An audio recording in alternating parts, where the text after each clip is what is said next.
esto de las plantas transgénicas realmente no fue un invento humano, fue un invento de la naturaleza, ¿sí? Para empezar.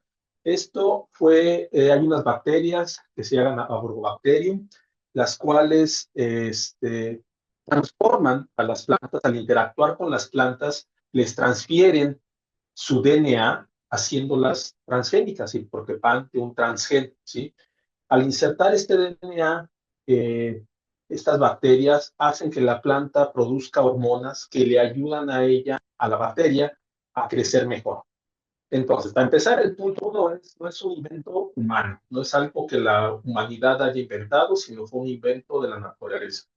Segundo, estas bacterias, los investigadores, ahí sí, cuando se dieron cuenta de esto, de que estas bacterias poseían este mecanismo para transferir la información genética al genoma de las plantas, entonces lo empezaron a analizar y modificar para utilizar las mismas herramientas y poder generar así plantas transgénicas. Y de hecho, de este proceso o esta invención fue gracias a dos investigadores muy importantes, a Jeff Shell de Bélgica, que era un investigador belga que terminó sus años de investigación y terminó esta investigación en Alemania, y a Luis Herrera, que es mexicano.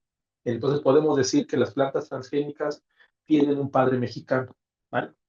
Bueno, entonces, el uso de la agricultura, esto ya pasó hace casi 26 años, 27, 28 años. Sí, ya tiene mucho tiempo, ¿sí? Ahora, lo que podemos hasta aseverar es de que pues, no es una tecnología nueva, no es una tecnología del hombre, es una tecnología que adaptó el hombre de la naturaleza. Los organismos transgénicos, en las plantas en particular, son los organismos más estudiados, ¿sí? Varios países, cerca de 27 o más países, los comercializan ya sin ningún problema. Hay más de 20 millones de agricultores que se ven beneficiados por su uso o que los usan, digámoslo así.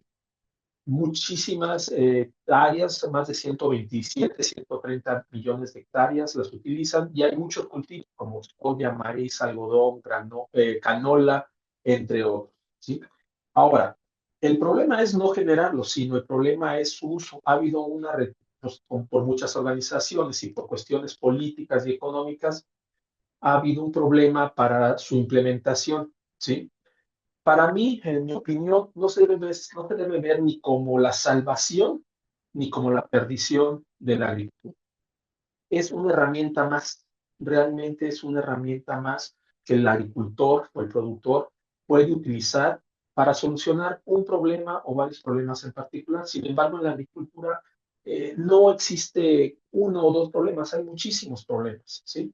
Entonces, creo que tenemos que tener cuidado y decirlo que no son la solución para todo el problema, para cualquier problema, sino es una herramienta más para un problema determinado.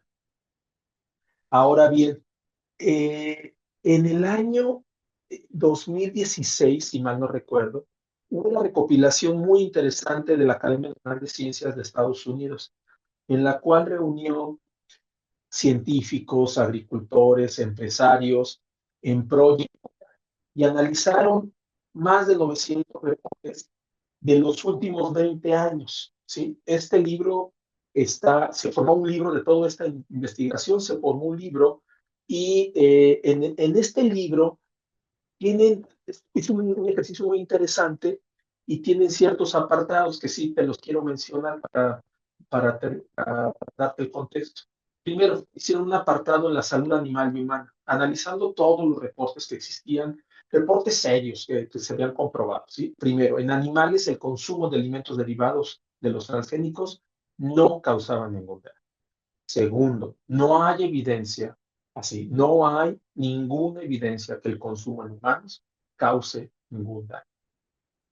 En otro apartado, esto es en la salud animal y humana, en otro apartado que es la economía, ¿sí? Existe un beneficio económico para los agricultores que utilizan los transgénicos. Sin embargo, no se debe tomar como una solución única. Es decir, estos organismos transgénicos no podemos, te vuelvo a repetir, no es la solución, no es la panacea para poder solucionar todos los complejos, dado que los problemas, pero Dado que en la agricultura hay problemas complejos, se requieren soluciones también complejas. En otro apartado, que era el medio ambiente, en el medio ambiente existió el uso de los transgénicos tuvo como resultado que hubiera un beneficio, ¿sí? En el medio ambiente. ¿Por qué? Porque normalmente el agricultor, cuando tiene problemas con los insectos, en un caso particular, pues aplica insecticidas. Y los insecticidas no son selectivos, arrasan con las abejitas buenas y con los insectos que se comen a los propias plantas. Entonces, el uso de transgénicos que evitaban el consumo o que afectaban específicamente a los insectos que lo atacaban, pues dejaban en paz al resto de los insectos. La reducción de los insecticidas, por tanto, incrementó la biodiversidad de los insectos. Esto es del resumen de todos estos 20 años. ¿Eh? Luego, el uso de cultivos resistentes a herbicidas resultó en un moderado incremento en los rendimientos, ¿sí? Sin reducir la variabilidad genética. Y por último, todos los agrónomos lo sabemos, o los agricultores lo saben, que su uso debe ser parte de un manejo integral. Te vuelvo a repetir, los problemas del campo son múltiples y entonces una sola herramienta no debería ser la solución, no es la solución. Sin embargo, estamos perdiendo esa herramienta, estamos desaprovechándola, digamos, como un relojero que tiene un desarmador específico para desatornillar una tuerca y no la puede usar, pues ahí va a seguir el problema. ¿Sí? Entonces, creo que ha existido, lamentablemente, mucha desinformación, muchos reportes hace varios años en los cuales indicaban que producían cáncer. Esos reportes ya se han descartado, ya se desacreditaron completamente, se comprobó que eran unas mentiras.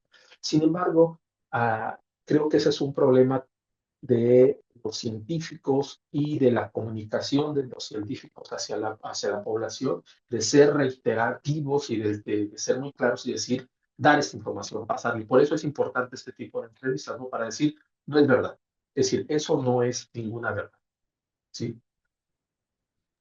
Claro, justo eso habíamos visto, estuvimos tratando de encontrar algunos estudios.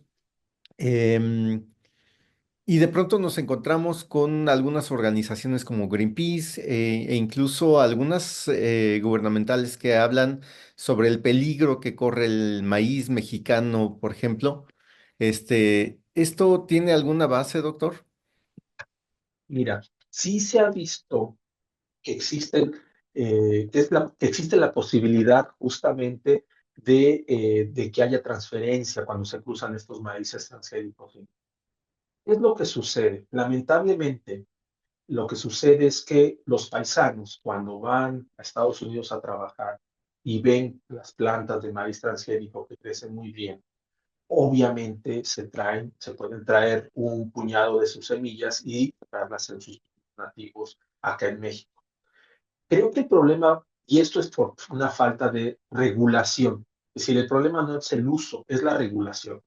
Pero si no existen los reglamentos, si tú no te puedes, creo que es equivocado el decir no se usan y no se usan y cerrar ahí a la ciencia, porque además no nos permite trabajar para demostrar o para buscar la mayor eficiencia posible para su uso.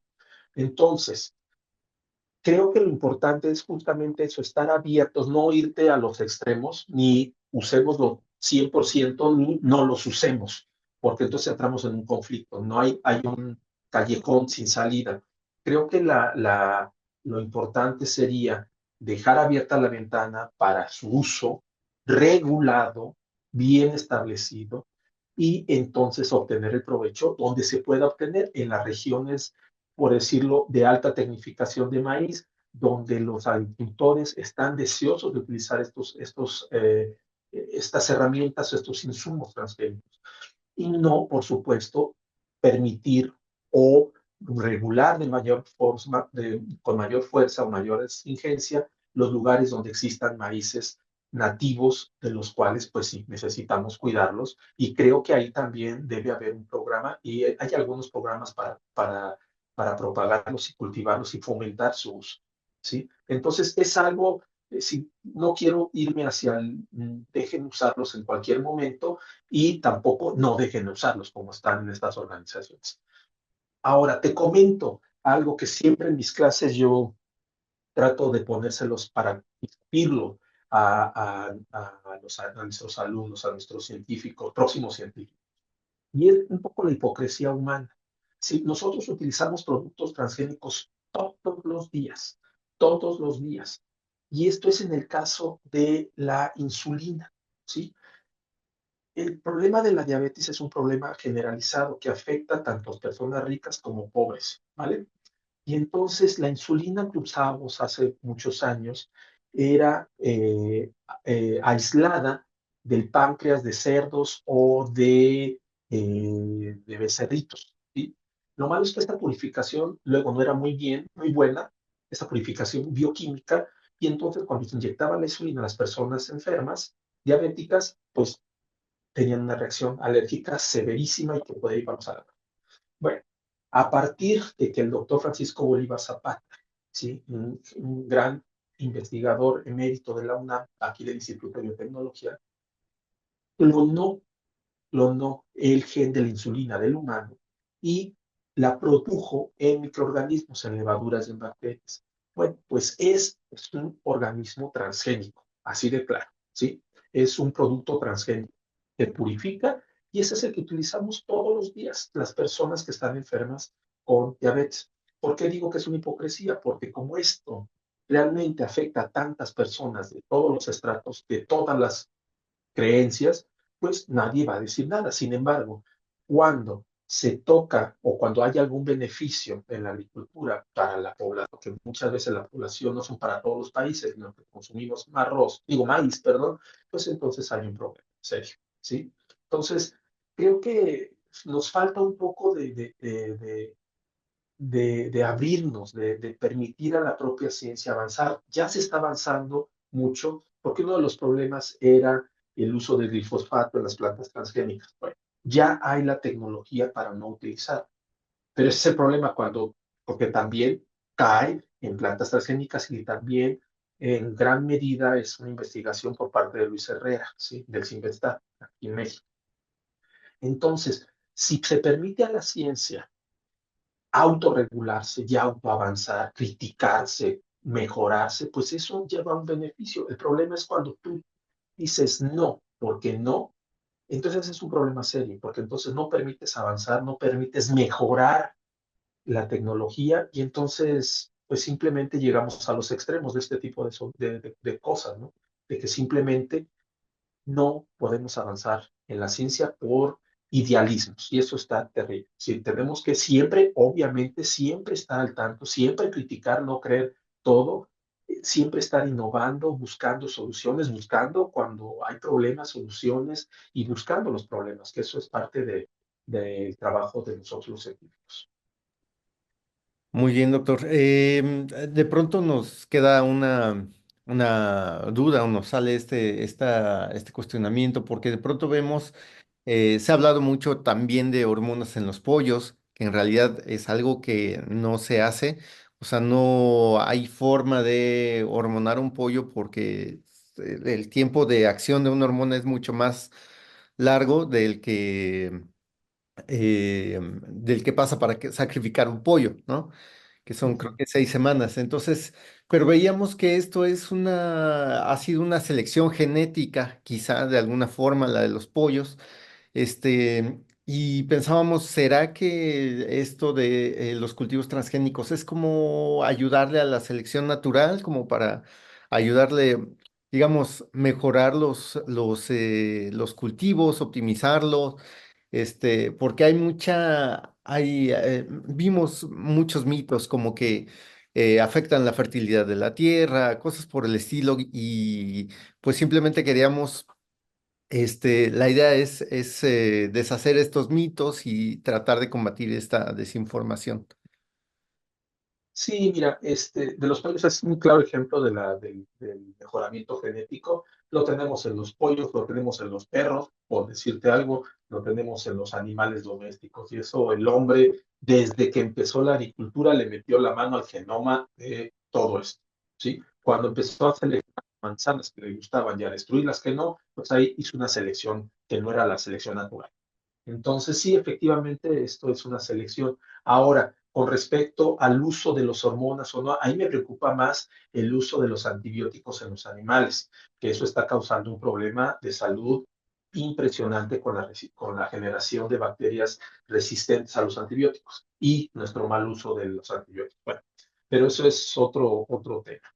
Ahora, con respecto a que si las plantas transgénicas van a ocasionar problemas de la fertilidad en la tierra, que si van a dañar nuestro ecosistema, te vuelvo a repetir este estudio, este análisis que hicieron estos académicos o investigadores, pues no, la respuesta es no. Al contrario, trae un beneficio moderado, pero al final un beneficio. Además, es lógico, es decir, el agricultor no es un economista muy perspicaz. ¿Por qué? Porque él no va, lo que trata es justamente de no aplicar insumos que no necesita, si no necesita fertilizar la tierra, contaminándola, haciendo que se sature, que tenga mayor número de nutrientes que los que no puede asimilar, como son nitrógenos. Entonces, si utiliza una planta a la cual le permite crecer en condiciones de bajo nitrógeno, obviamente no va a aplicarlo y entonces no va a contaminar sus suelos, ¿sí? Hay otra situación que no quiero dejar de comentártela, que es ya las plantas transgénicas, de nuevamente la tecnología, los científicos han encontrado una nueva forma de mejorar nuestras plantas. Y esto es por la edición genómica, por la edición genética, por el CRISPR-Cas9, ¿sí? Este que fue justamente premiado en premio Nobel hace 2 años, si mal no recuerdo, a dos investigadoras muy importantes. Bueno, lo que hacen es realmente modificar sin hacer plantas transgénicas, aunque ahora ya se están tristemente metiendo en ese mismo cajón, porque no hay transgenes, si no se pasa un gen de una especie a otra,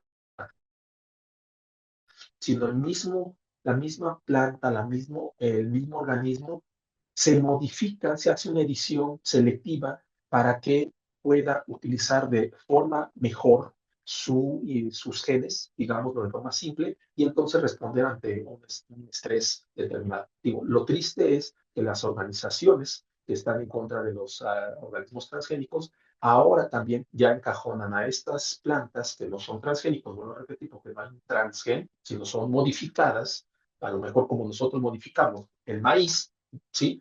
Pero de forma más eficiente. Y entonces, tristemente también están cerrados. Eso te vuelvo a repetir, cuando vamos a los extremos, eso está muy mal. Hay que tener una mente crítica, sí, muy crítica, pero abierta a los cambios. Otro mito, doctor, que hemos visto que, digo, pueden parecer muy tontos, pero se los planteo de todos modos. Por ejemplo, dicen, o un miedo era que al modificar genéticamente un alimento también podría modificar nuestra genética. Este, ¿Qué nos puede decir de eso? A ver, hay unos estudios muy interesantes, justamente de los que relacionado a los que acaban de ganar el premio Nobel con los pequeños RNAs. Los pequeños RNAs, te voy a hacer ese ejemplo, ¿sí? Los pequeños RNAs son moléculas las cuales pueden modificar la expresión de los genes, midiéndolos o cortando el mensajero, de forma muy simple. Se ha visto que cuando nosotros consumimos alimentos, pueden viajar estos pequeños RNAs en nuestros alimentos y sí modificar nuestra microbiota o afectar de cierta forma nuestra biología, ¿sí? Es decir, no es algo que no pueda pasar, sí puede pasar cuando nosotros consumimos de forma de nuestra biología. No desconozco honestamente si esto pueda llegar hasta modificarnos nuestro genoma, lo dudaría, porque no hay un mecanismo realmente que yo me imagine en este momento que lo conozca, el cual pueda tener ese efecto. Sí, a partir nuestros RNAs o nuestras proteínas pueden modificarse, nuestra microbiota puede modificarse por el consumo, no de alimentos transgénicos, de cualquier alimento. ¿Vale? Ese es lo que quiero dejar muy claro. No es exclusivo de los alimentos transgénicos. Es cualquier alimento, cualquier bacteria, eh, pues sí, cualquier cosa que nosotros tengamos contacto con ello, nos puede modificar nuestra biología. Y es normal, pues eso, vivimos en un entorno así. Ahora, doctor, ya no le voy a quitar mucho tiempo, pero veíamos que hay, digamos, nosotros entramos un poco a la investigación un poco escépticos para tratar de no estar, no tener ningún sesgo, pero sí vimos que hay como más beneficios en cuestión, por ejemplo, económica, en cuestión para el agricultor, en cuestión para la alimentación, o sea, se podrían optimizar los cultivos, hacer que los cultivos veíamos que se podrían hacer cultivos y no esperar hasta que fueran de temporada, cosas por el estilo, en un momento en el que necesitamos más, digamos, producir quizá mejor, ¿no? Porque el Sí. sector primario está golpeado, el sector primario padece muchas cosas. Y también veíamos, pues, lo que usted llama, ¿no? La hipocresía. Por un lado, tratamos de producir mejor y por el otro lado, desperdiciamos muchísima comida. Entonces, ¿qué nos podría decir de de los beneficios a nivel de producción? Sí, te decía, sí se han estudiado los beneficios, principalmente en la cuestión del manejo de plagas y enfermedades, ¿sí? Ahorita hay, como bien dices, suficientes alimentos, se producen suficientes alimentos. Sin embargo, de eso a que llegue a la mesa de las personas, no está alcanzando ese objetivo. ¿Por qué? De nuevo, es un problema multifactorial. El transporte, que se desperdician mucho, que no hay dinero para comprar, lo que es un problema actual, o bien lo que hacemos. Es decir, vemos una manzana que está golpeadita un poquito y la hacemos a un lado. Esa manzana está destinada a perderse. Y uno de los problemas más serios y que de los cuales ahí sí en mi grupo de investigación trabaja son las enfermedades por microorganismos. Nomás por mencionarte, y esto es a partir de post cosecha, es decir, que ya el agricultor tiene terminado su proceso de producción y va a ser enviado, en ese proceso de post cosecha se pierde del 25 al 50%. ¿Sí? Es grandísimo. Por todos estos factores que te decía, el transporte, el que no seleccionaron los frutos magullados, en fin, pero los microorganismos están muy involucrados en eso. Ahora, imagínate, lo que se ha visto es que si nosotros pudiéramos reducir ese daño o esa pérdida, pudiéramos alimentar a millones, 600 millones o más de personas al año. Es decir, muchísimo alimento se desperdicia y se afecta. Ahora, ¿cómo las plantas transgénicas o cómo la biotecnología, hablando de forma general, puede solucionar? Obviamente es una herramienta que no debemos desaprovechar. Ahora, nuevamente el uso de los fertilizantes, el uso de los insecticidas, de los fungicidas, en fin, de todos los agroquímicos que le hacen daño a la ecología, le hacen daño al humano, le hacen daño a la tierra, si nosotros pudiéramos reducirlo un poco, eso sería fantástico, ¿sí? Existen diferentes herramientas, incluyendo las plantas transgénicas, pero te vuelvo a repetir, es una herramienta más. También se pueden utilizar, la misma naturaleza estamos utilizando bioestimulantes, biocontroles, y en eso estamos trabajando también aquí en la UNAM. Estamos también analizando el cómo estos pequeños RNAs, también que te comentaba hace rato, pueden inhibir el crecimiento de patógenos. Y eso sin las transgénicas, pero sí nos sirve utilizar las transgénicas para caracterizar y para entender mejor los procesos. Entonces, vuelvo a repetir, creo que los extremos son muy malos. Los extremos de decir no se deben de utilizar, de satanizar las cosas sin analizarlas con datos científicos y datos rigurosos, ese es un riesgo, nos lleva al oscurantismo. Muy bien, doctor. Y ya para terminar, como usted lo dice, no irnos a los extremos y quizá con una buena regulación podría ser una buena política, digamos, implementar pues esto, una regulación y quizá fomentarlo. Claro, todo pasa por la regulación y creo que eso es lo más importante.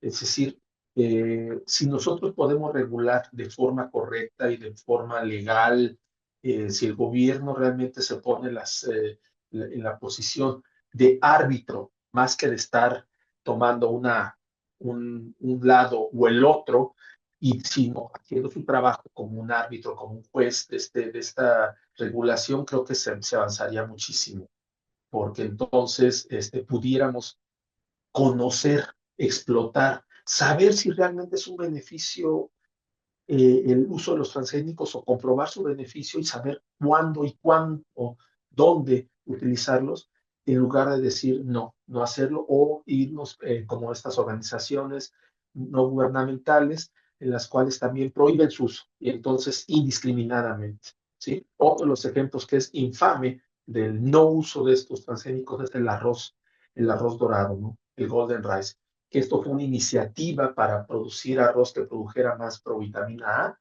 En los pueblos donde no hay provitamina A, los niños son ciegos y en general es en Asia y en los pueblos de África muy pobres que nada más consumen arroz.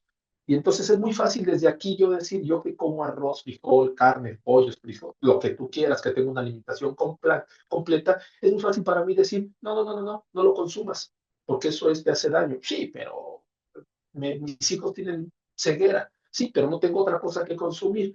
Entonces, creo que eso es muy importante. El argumento muchas veces es que las compañías están atrás de esto. Las compañías son el demonio, las compañías, pues bueno, esas mismas compañías que están atrás de los transgénicos son las mismas compañías que están atrás de los agroquímicos, son las mismas compañías que venden millones y millones de dólares por el uso de insecticidas, fertilizantes y todo lo demás.